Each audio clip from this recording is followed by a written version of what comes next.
Hey guys! Magandang araw po sa inyong lahat.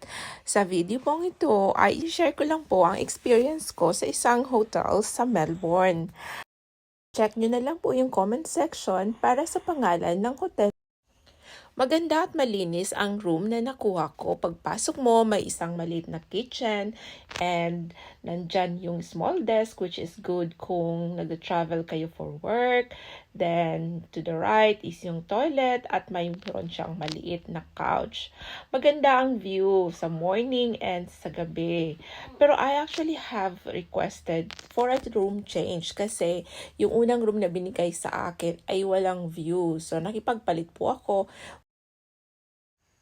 Masarap ang naging tulog ko sa hotel na to at yun nga in the morning, gawa tayo ng kape para mas lalong masaya ang umaga.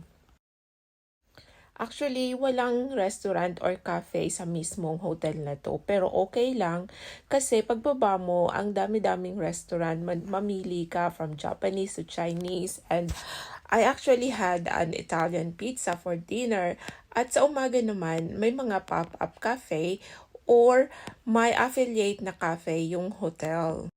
Kaya doon ako nag-breakfast. So yun nga, nag-check muna ako ng email ko ng mabilisan bago umalis at pumunta na sa breakfast.